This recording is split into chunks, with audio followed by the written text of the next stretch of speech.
ஓ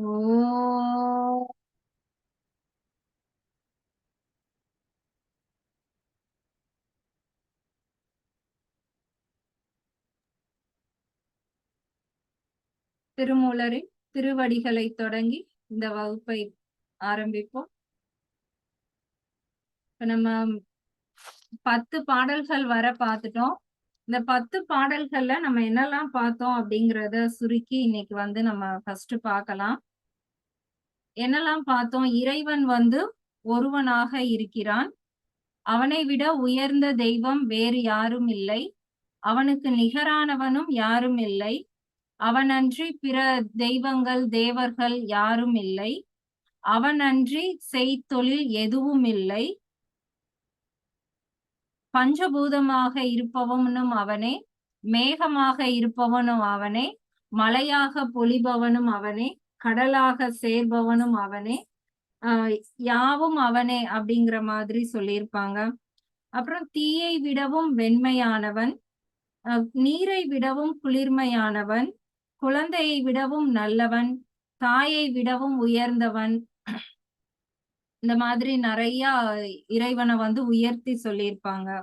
அப்புறம் யாருமே அவரை அறிஞ்சுக்கிறதுக்கு முற்படவே இல்ல. நான் வந்து அவரை நல்லா உணர்ந்துட்டேன். அவருக்கு பக்கத்துல இருக்கக்கூடிய தேவர்களால கூட அவரை உணர முடியல. ஆனா நான் நல்லா உணர்ந்திருக்கேன். அவரை வணங்குறேன் அப்படின்னு சொல்லி இதேதான் வந்து அந்த 10 பாடல்கள்லயும் சொல்லியிருக்காங்க.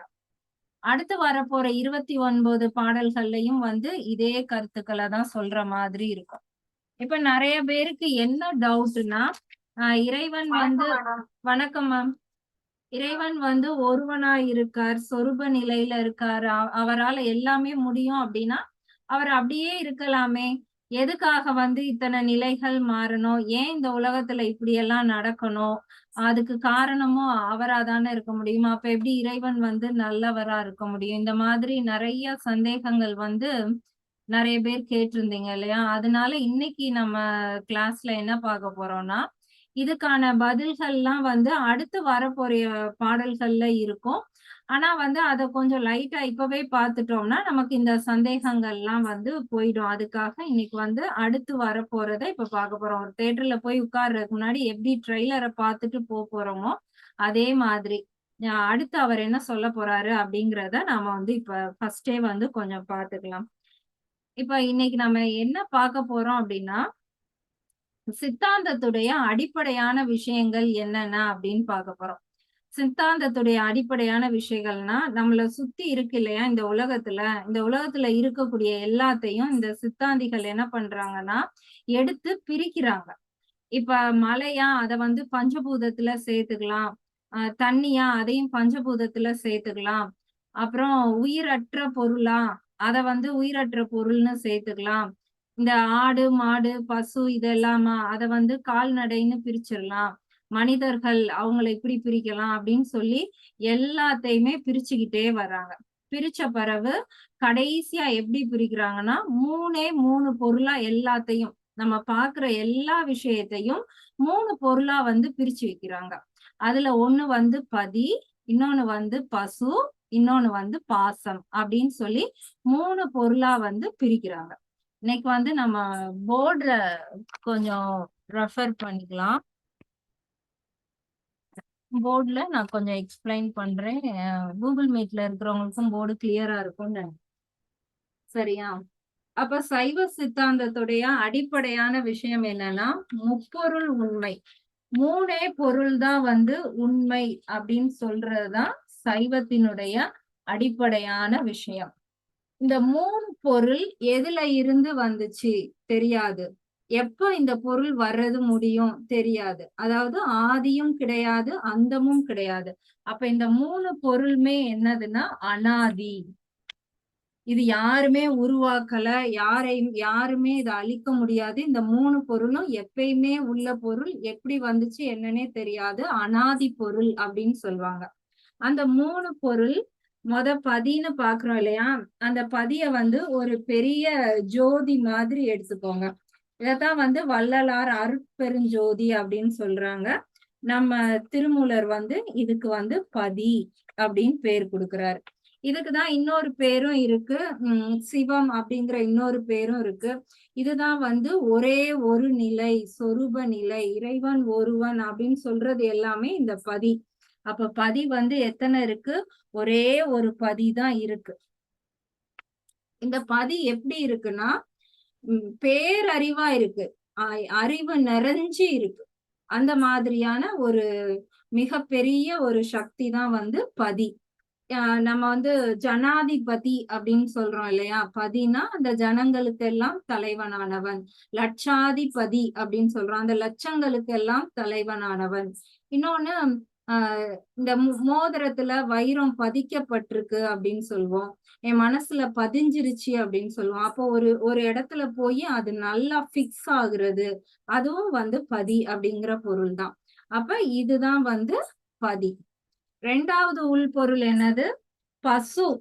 பசுவ வந்து நீங்க இந்த மாதிரி ஒரு குட்டி குட்டி நட்சத்திரங்களா இமேஜின் பண்ணிக்கோங்க.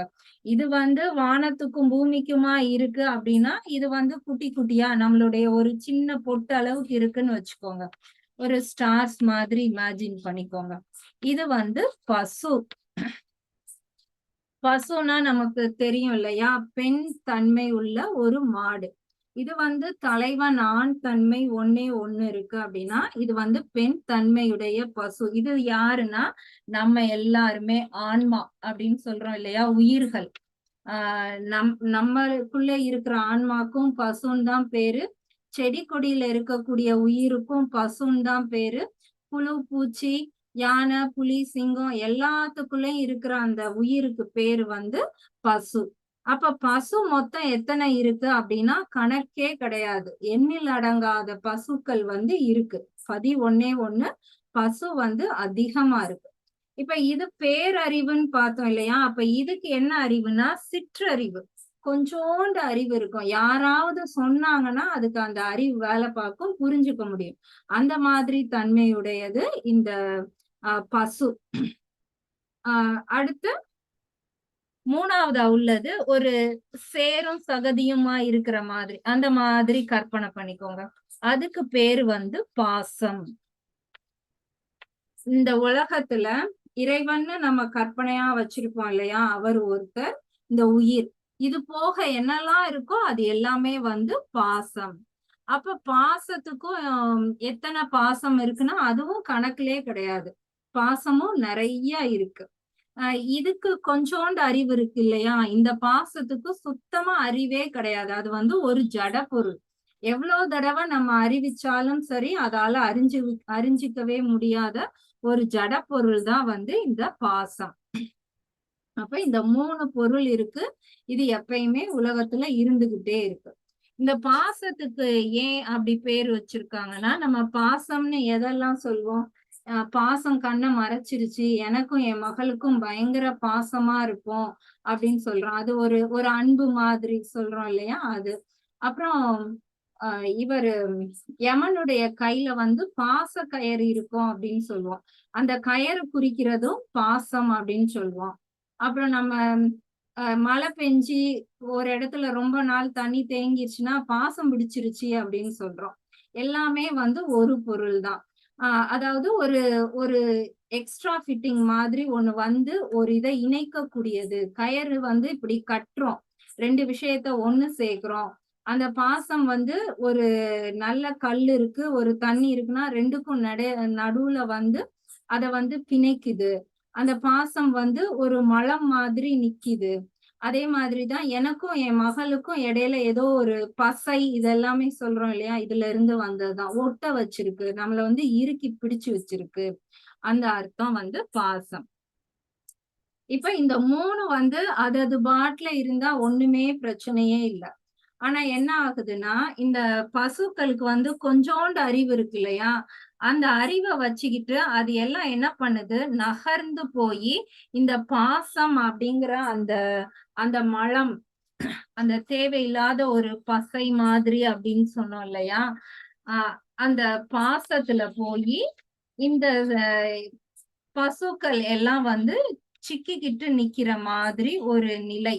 இப்ப நம்ம பாக்குற இது எல்லாமே வந்து நம்ம கண்ணால பார்க்க முடியாது. இந்த இந்த உலகம் இந்த உயிர்கள் இதெல்லாம் தோன்றதுக்கு முன்னாடி இருந்த நிலை.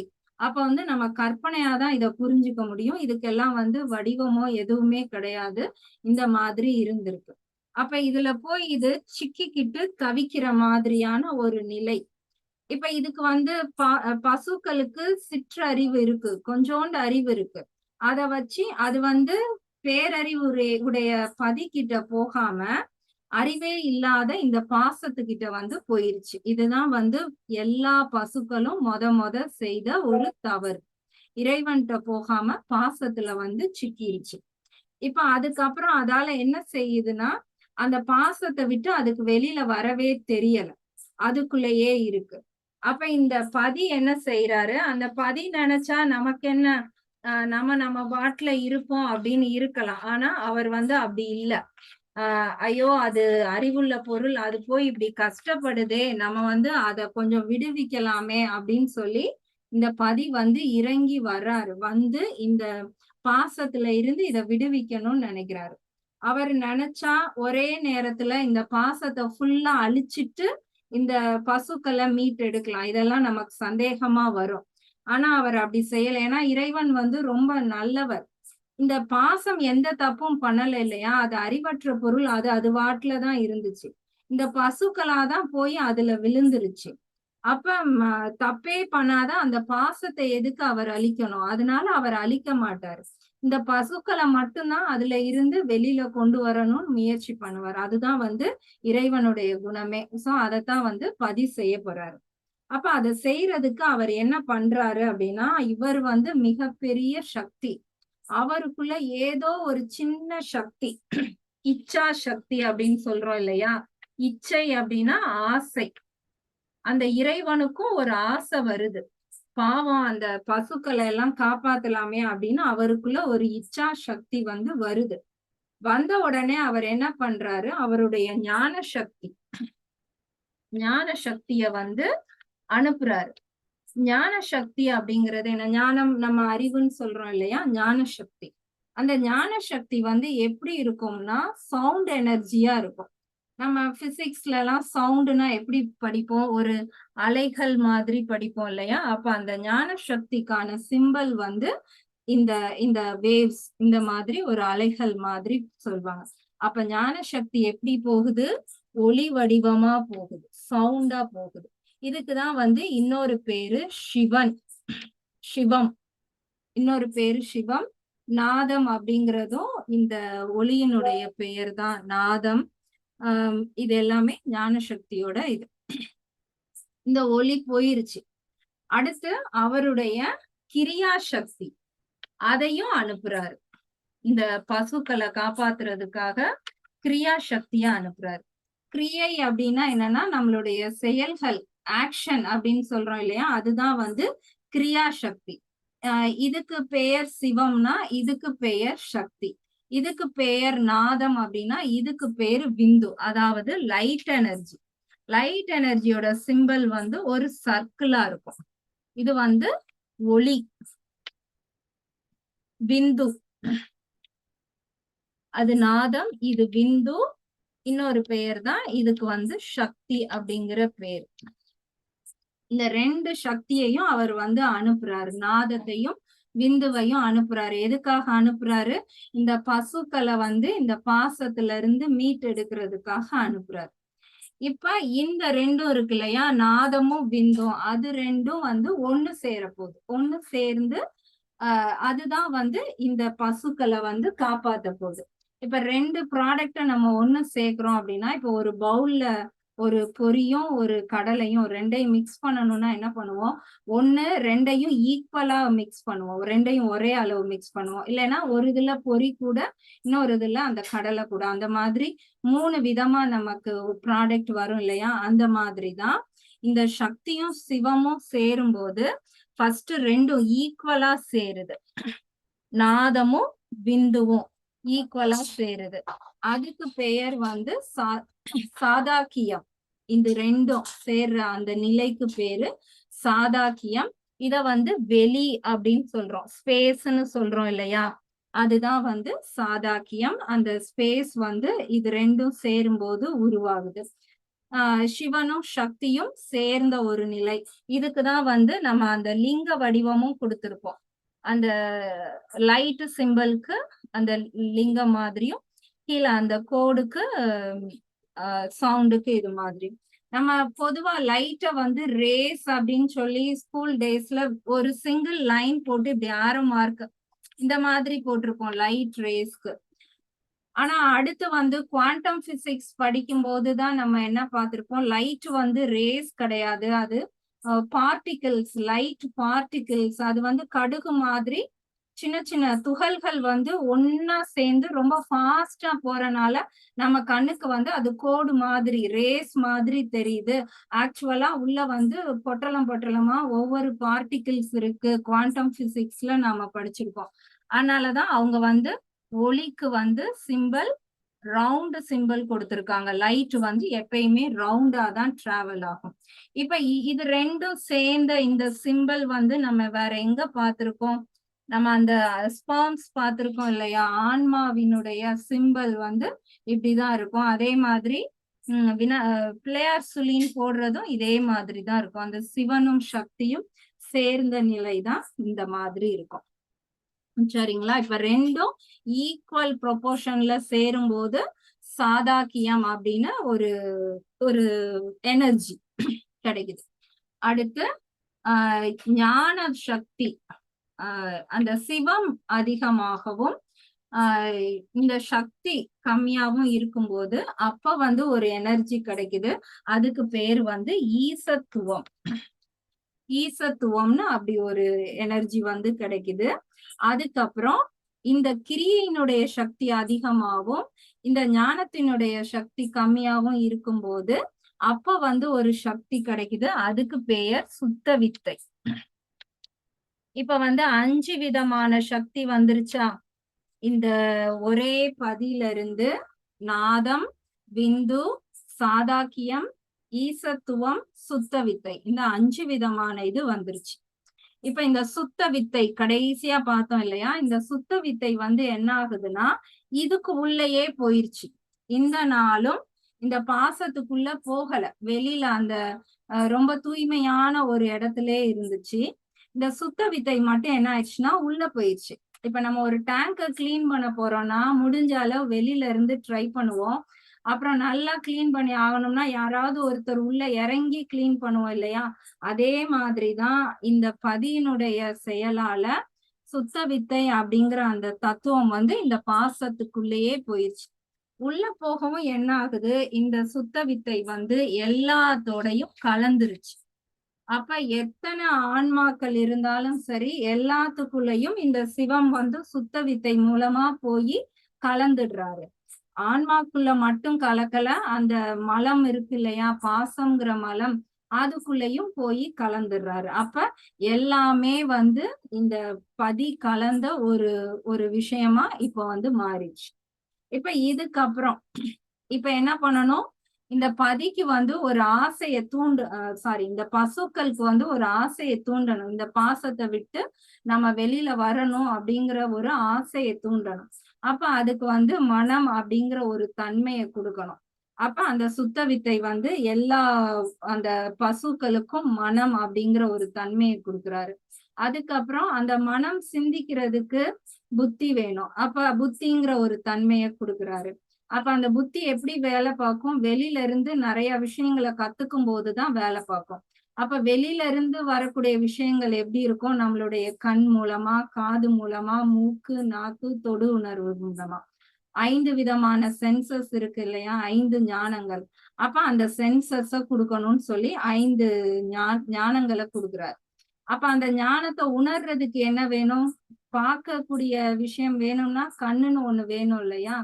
அப்ப அந்த 5 சென்சஸ்க்காக 5 சென்ஸ் ஆர்கன்ஸையும் கொடுக்குறாரு.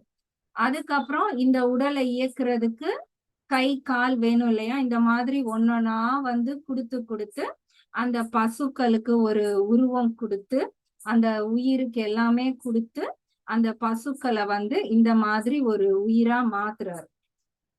அதுக்கப்புறம் பாசம் இருக்கு இல்லையா, அந்த பாசத்துலதான் இந்த ஆன்மாக்கள் வந்து வாழ போகுது. அப்ப அந்த பாசத்துல வந்து பஞ்சபூதங்கள் இது எல்லாத்தையுமே உருவாக்கி இந்த ஆன்மாக்களை அதுல வந்து இருந்து வாழ வைக்கிறாரு. இது எல்லாமே யாருடைய வேலை? இந்த சுத்த வித்தை பதியினுடைய ஒரு சக்தியினால இது எல்லாமே நடக்குது. இப்ப இந்த பசுக்கள் என்ன பண்ணும்னா, ஒரு பிறவில வந்து அது மரமா இருந்திருக்கலாம், செடி கொடியா இருந்திருக்கலாம். அப்ப அதனுடைய மனதுல வந்து சில விஷயங்கள் பதிஞ்சுகிட்டே வரும். அந்த பதிஞ்சதுக்கு ஏத்த மாதிரி அது சில செயல்கள் செய்யும். அது செய்யக்கூடிய செயல்கள வச்சு அடுத்து அதுக்கு வந்து வேற ஒரு பிறவி கிடைக்கும். ஒரு புழுவா, பூண்டாய் அவரு திருவாசகத்துல சொல்லியிருப்பாரு இல்லையா? அந்த மாதிரி பல பிறவிகள் அது எடுத்துக்கிட்டே வரும்.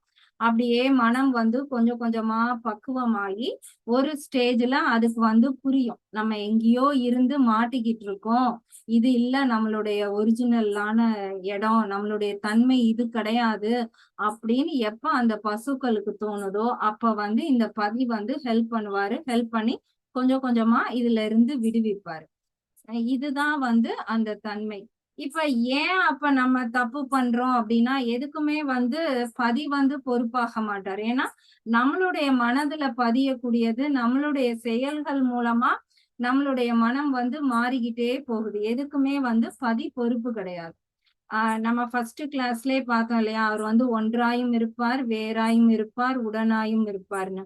அவர் எல்லாமாவும் நின்னு நம்மள பார்க்க தான் செய்வாரே தவிர, நம்மளா மனசறிஞ்சு எப்ப நம்ம அவர உணரணும்னு நெனைக்கிறோமோ, அப்பதான் அவர் வந்து ஹெல்ப் பண்ணி நம்மள வந்து இதுல இருந்து விடுவிப்பாரு.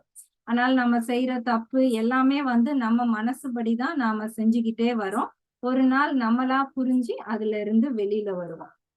அப்ப இந்த கணக்கெல்லாம் யார் பாத்துக்குவா? இத்தன பசுக்கள் இருக்கு இல்லையா? அப்ப அத்தன சுத்த வித்தையில அத்தன சிவம் வருவாரான்னா வருவாரு. அந்த மாதிரி தான் வருவாரு. அதுக்கு எக்ஸாம்பிள் எத எடுத்துக்கலாம்னா, நம்ம எந்திரன் படத்துல ஃபர்ஸ்ட் பார்ட்ல அந்த செகண்ட் ஹாஃப்ல வரும் இல்லையா? சிட்டின்னு ஒரு ரோபோ இருக்கும். அத வந்து நீங்க பதி மாதிரி வச்சுக்கோங்க. அந்த இருக்கிறதுலே அந்த சிட்டி மட்டும் தான் வந்து ரொம்ப பவரோட இருக்கும். ஆனா, எத்தன ரோபோ வேணுனாலும் அதே சாயல்ல அது உடனே ரெடி பண்ணி எத்தன வேலைக்குனாலும் அந்த அதுவே டிரைவரா போகும். அதுவே எல்லா வேலையும் பார்க்கும் இல்லையா? அதே மாதிரி தான் இந்த பதி ஒருத்தரால அதனுடைய சாயல்லே எத்தன பேர வேணாலும் அனுப்பி, எத்தன உயிர்கள் வந்தாலும் இப்ப கொரோனா டைம்ல திடீர்னு கோடிக்கணக்கான கொரோனா வந்தாலும் சரி, அந்த கோடிக்கணக்கான உயிர்களுக்குள்ளயும் இந்த சிவம் வந்து போயி அந்த ஒவ்வொரு உயிர்களுக்குள்ளயும் இருந்து பார்ப்பாரு. அப்ப அத்தனை சக்தி வாய்ந்தது ஒண்ணு, அத்தனை இதா வந்து பிரியுது. இப்ப வந்து நம்ம ஃபர்ஸ்ட் 10 பாடல்கள்ல பார்த்தோம் இல்லையா? அத பார்க்கும்போது நமக்கு இன்னும் தெளிவா புரியும். இதுதான் வந்து கான்செப்ட் அப்படின்னு தெரிஞ்ச பிறகு. இறைவன் வந்து ஒருவன் தான். பதி வந்து ஒருத்தர் தான் இருக்காரு. அவரை விட உயர்ந்த தெய்வம் யாருமே கிடையாது. ஏன்னா அவர் ஒருத்தர் தான் இருந்து எல்லாத்தையுமே பார்க்கிறாரு. அவருக்கு நிகரானவங்களும் யாருமே கிடையாது. இன்னொருத்தவங்க எல்லாம் ஹெல்ப்புக்கு யாருமே இல்ல. இந்த நமக்கு ஒவ்வொரு ஹெல்ப் பண்றதுக்கு பல தெய்வங்கள் வருது இல்லையா? இந்த சிவம் தான் பல இதா பிரிஞ்சு வர்றாங்க. அப்ப அவங்களதான் நம்மளா கற்பனையா வச்சுக்கிறோம். இவங்க வந்து முருக கடவுளா வர்றாங்க. இவங்க பராசக்தியா வர்றாங்க. இவங்க காளி அம்மனா வர்றாங்க. நம்மளா கற்பனை பண்ணிக்கிறோம். எல்லாமே சிவத்தோட சாயல் தான். இவர் போதும் இது எதுவுமே வேண்டாம்னு நினைச்சா அவங்களுக்கு வேலையே கிடையாது. எல்லாரும் விட்டுருவாங்க. இப்ப தேவர்களால கூட இவர உணர முடியலன்னா, இவங்க எல்லாரும் தான் தேவர்கள். சிவபெருமான் வந்து அவங்களுக்கு எல்லாருக்கும் வேலை குடுத்து வச்சிருக்காரு. அவங்க அந்த வேலைய தான் பார்த்துட்டு இருப்பாங்க. நமக்கு தான் வந்து அந்த ஒரு பாக்கியம் கிடைச்சிருக்கு. அவர உட்கார்ந்து தவம் பண்ணி உணரலாம் அப்படிங்கிறது நமக்கு தான் கிடைக்குது. அதனால தான் திருமூலர் சொல்லியிருப்பாரு, தேவர்களால கூட உணர முடியல, நான் உணர்ந்துட்டேன் அப்படிங்கிறத சொல்லியிருப்பாரு.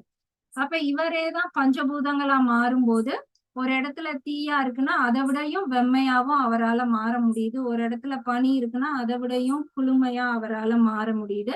குழந்தையை விட நல்லவர் அப்படின்னா, குழந்தை என்ன செய்யும்?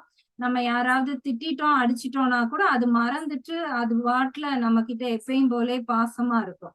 அதே மாதிரி தான் சிவபெருமான் குழந்தையை விட நல்லவர்னா, நம்ம இத்தனை பேர் உட்கார்ந்துட்டு என்னோட கஷ்டத்துக்கு நீதான் காரணம், இல்ல நீ உண்மையே இல்ல அப்படின்னு நம்ம அவரை என்ன திட்டினாலும் சரி, ஒரு குழந்தை மாதிரி மறந்துட்டு நமக்குள்ளேயே அவர் இருந்து நமக்காகவே இருக்காரு.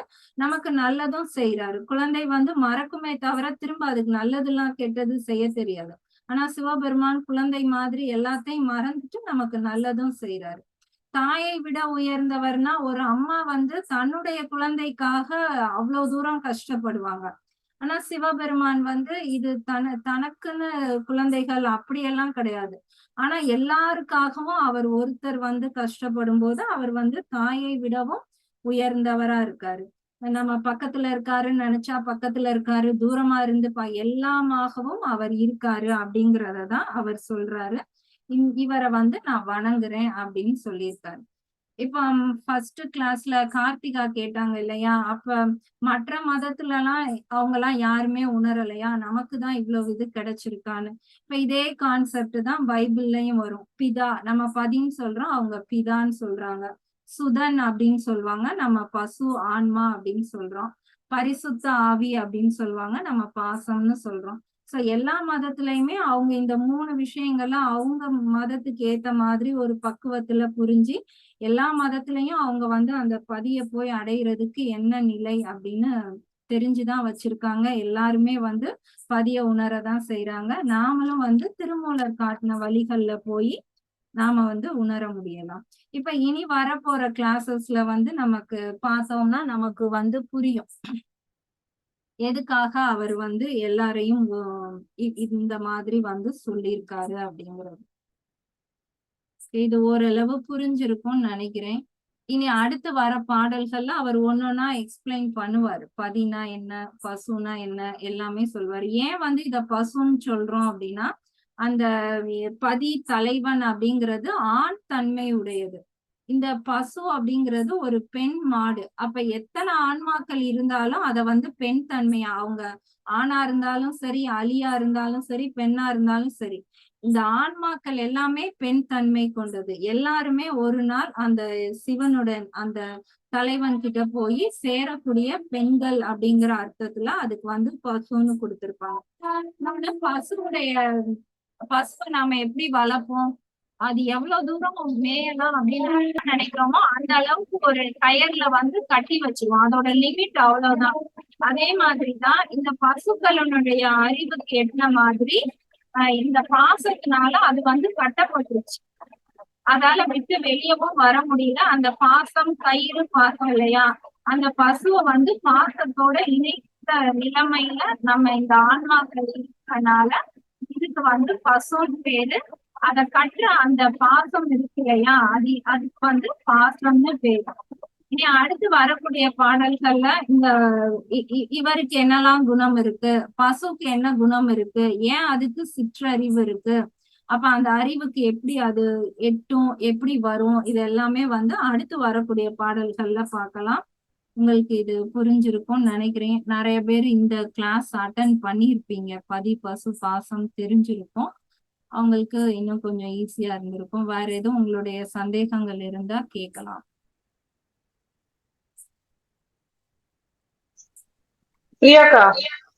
சொல்லுங்க கார்த்தி. மியூட் பண்ணிட்டீங்க. ரெண்டு டிவைஸ்ல கனெக்ட் பண்ணிட்டேனால எக்கோ அடிக்குது. சரி. இது இப்போ இந்த பசு பதி பாசம் சொன்னீங்கல்ல, இப்போ பாசங்கிற கயிறுனால பசுவை கட்டி போட்டுக்கிறதுனால அது வந்து அங்க இருந்து நகராம ஒரு எல்லை வரைக்கும் தான் போகுது. அப்ப அந்த பதிங்கிறத எப்படி நம்ம எடுத்துக்கிறது? பசு வந்து மாடு, அது வந்து கயிறு வச்சு கட்டி ஒரு இடத்துல பிக்ஸ் பண்ணி வச்சிருக்காங்கன்ற மாதிரி எடுத்துட்டோம்னா பதிய என்னன்னு பதி வந்து நம்ம எல்லாருக்குள்ளயும் இருக்காருல்ல. நம்ம ஃபர்ஸ்ட் பார்த்தோம் இல்லையா? பதிக்கிறது, மோதிரத்துல கல்லு பதிக்கிறேன்னு. அதே மாதிரி இறைவன் நமக்குள்ளயும் வந்து பதிஞ்சு இருக்காரு. இன்னொரு சில கான்செப்ட்ல எப்படி இருக்கும்னா, அந்த பாசம்ங்கிற மலம் இருக்கு இல்லையா? அதுதான் கயிறா வந்து இறைவனையும் நம்மளையும் சேர்த்தும் கட்டி வச்சிருக்கு அப்படின்னு எடுத்துக்குவாங்க. ஆனா இருந்தாலும் நம்மளால பார்க்க முடியாது. இப்ப நம்ம முகம் பாக்குற கண்ணாடி இருக்கு இல்லையா? அதுல பார்க்கும்போது நம்மளே தெரியும். இப்ப அந்த பின்னாடி இருக்கிற பாதரசத்தை சுரண்டி எடுத்துட்டா என்ன ஆகும்? நம்ம அதுல தெரிய மாட்டோம். அந்த கிளாஸ் வழியா உள்ள மற்ற விஷயங்கள் தெரியும். இப்ப அந்த சைவ சித்தாந்தத்துல என்ன நம்ம விளக்குவாங்கன்னா, அந்த பாதரசம் அப்படிங்கிறது தான் வந்து பாசம். அந்த கண்ணாடி வழியா உள்ள நமக்குள்ள பார்க்க போறது அந்த இறைவனை நம்ம பார்க்க போறோம். ஆனா பார்க்க விடாம அந்த பாதரசம் வந்து தடுத்துட்டு இருக்கு.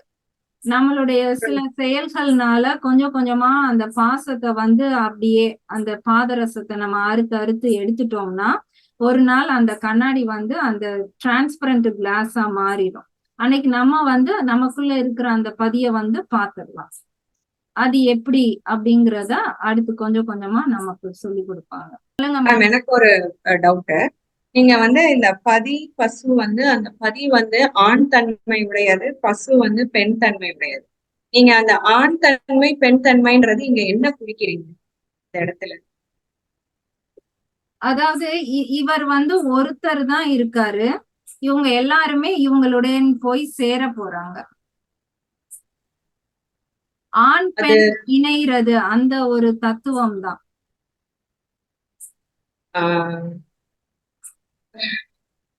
லைக் அப்படிங்கிற அந்த அந்த மாதிரி ஒரு கான்செப்ட் தான். எல்லாருமே ஒரு நாள் அந்த இறைவனோட போய் நம்ம சேர போறோம். அந்த மாதிரிதானா?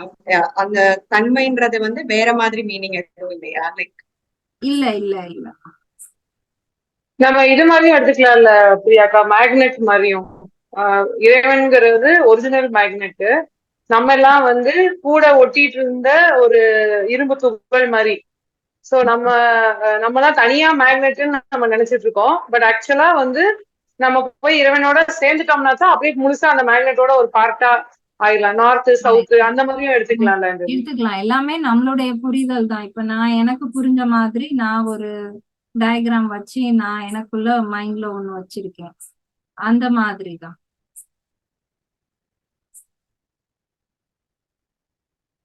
நம்மளுடைய கற்பனை நம்மளுடைய புரிதலுக்கு ஏத்த மாதிரி புரிஞ்சுக்கலாம். ஒரு நாள் இந்த பசுக்கள் எல்லாமே போய் பதியோட சேர போகுது. பதி கிட்ட போய் பார்க்க போகுது. மேடம், இப்போ ஒரு டவுட். இந்த இது இந்த ஒளியும் ஐ மீன் சிவமும் சக்தியும் ஈக்குவலா இருக்கிறது ஒரு நிலைன்னு சொன்னீங்க. அதான் ஆகாயம்ங்கிற மாதிரி ஸ்பேஸ்ன்னு நம்ம சொல்றோம். அந்த அடுத்த ரெண்டு இது இருக்குல்ல, ஈசத்துவமும் சுத்தவித்தை. சுத்தவித்தை, இது இன்னும் கொஞ்சம் திரும்பியும் எக்ஸ்பிளைன் பண்ணுங்க. Okay sir. இனி இது எல்லாமே வரும். அதாவது ஈசத்துவம் அப்படிங்கிறது என்னன்னா மறைத்தல் சக்தி மாதிரி. இது வந்து தலைவன், ஒரே ஒரு தலைவன் தான் இருப்பாரு. எத்தனை பேர் இருந்தாலும் சரி, ஒரே ஒரு தலைவன் தான் இருப்பாரு.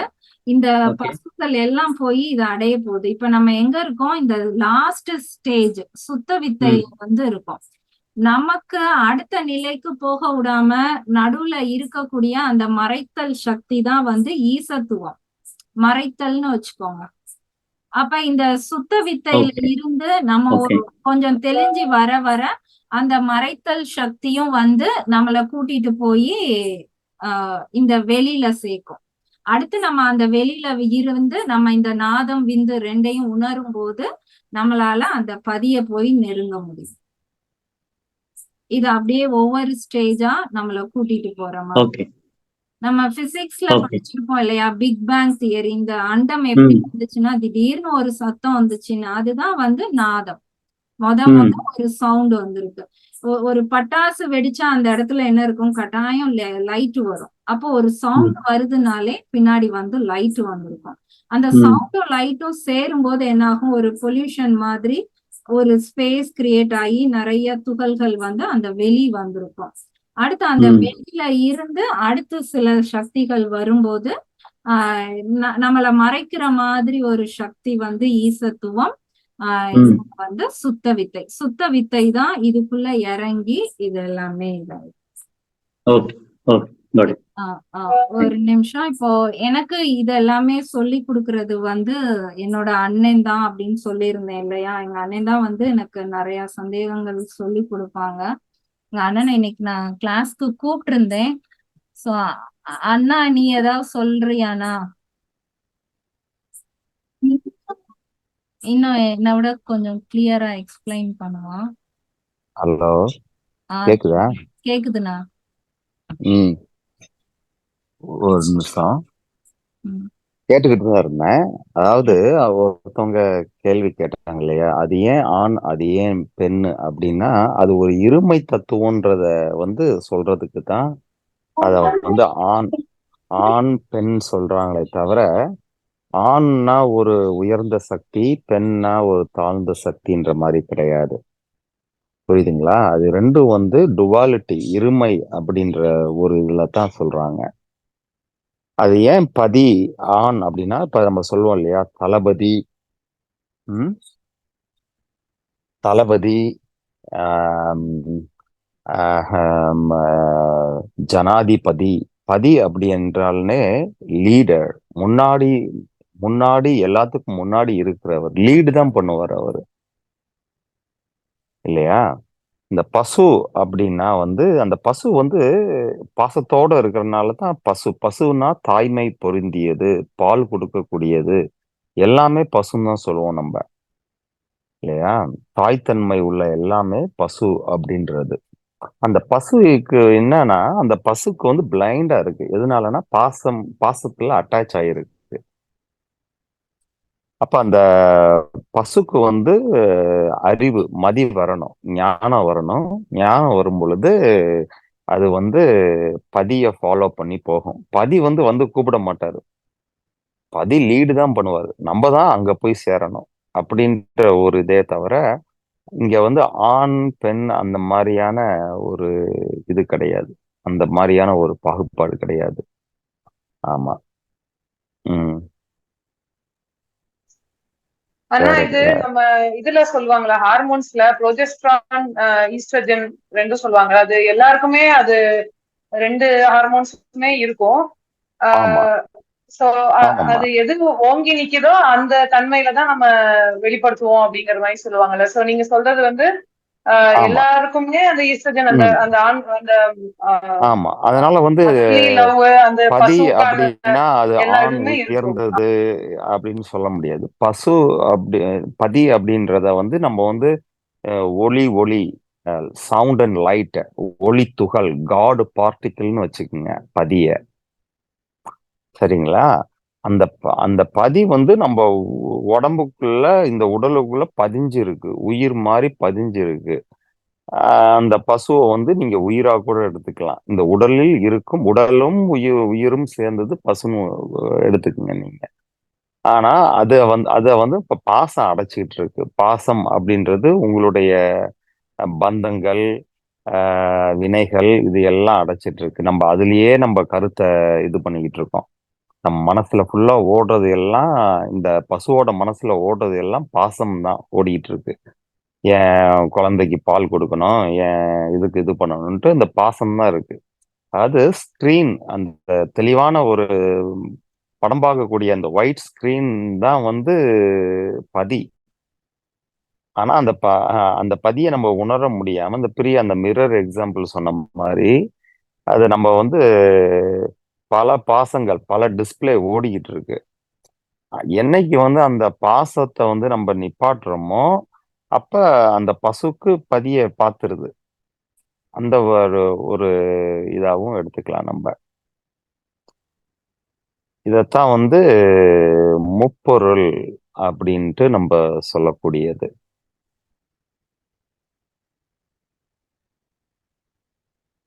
தெளிவாகுதாமா? ஓகே, நான் இன்னும் கிளாஸ் கொஞ்சம் போக போக இன்னும் கொஞ்சம் தெளிவா புரியும். ம் சரி. தேங்க்யூண்ணா. உங்க பேருண்ணா? என் பேர் பிரதாப்மா. சரிங்க. ஆமா. தேங்க்யூ. கூடிய சீக்கிரம் அங்க விருதுநர்ல ஒரு கிளாஸ் போடலான்னு பார்த்துருக்கோம். அது இது பண்ணலாம். ம் சரி, கத்துக்குங்க, நிறைய பேசுங்க. பேசும் பொழுது இப்படி கேள்வி கேட்கும் பொழுது அடுத்த தடவை வேற ஒரு இதுல கிளாரிட்டி பண்ண முடியும். ம் ஆமா. நம்ம இந்த தமிழ்ல பசுபதின்னு பேர் வைப்பாங்க இல்லையா? ஆமா, அது எல்லாமே இந்த இதோட தத்துவம் தான், பசுபதி. அதெல்லாம் வந்து நம்ம தமிழ்லயே அந்த காலத்துல இருந்திருக்கு. அது நம்ம கொஞ்சம் தள்ளி போகும்பொழுது கொஞ்சம் வேற மாதிரி தெரியுது அந்த தத்துவங்கள் எல்லாம். ஓகேம்மா. சரி சரி. பிரியா, நீங்க கண்டினியூ ஆ பண்ணுங்க, நான் லிசன் பண்றேன். ஓகேண்ணா. ம் நெக்ஸ்ட் கிளாஸ்ல பார்க்கலாம். ம் ஓகே, வேற எதுவும் சந்தேகம் இல்லைன்னா நம்ம கிளாஸ் முடிச்சுக்கலாம். ம் ம் ஓகே.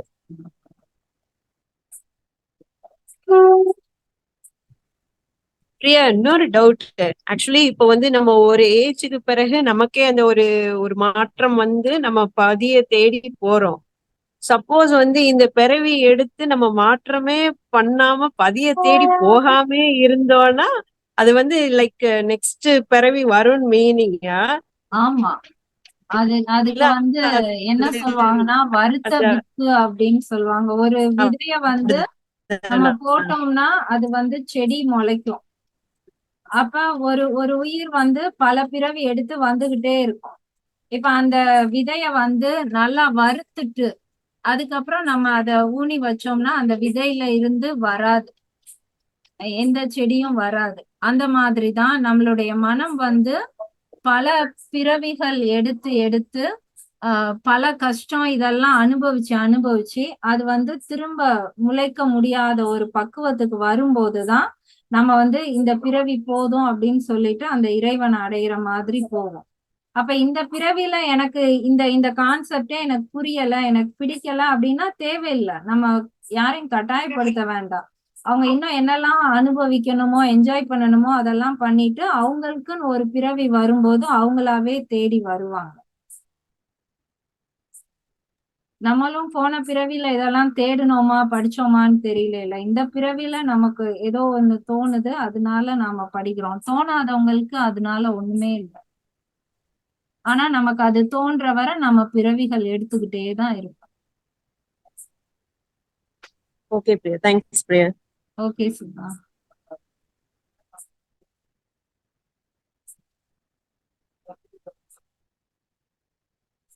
ஓகே, நம்ம கிளாஸ் முடிச்சுக்கலாம்.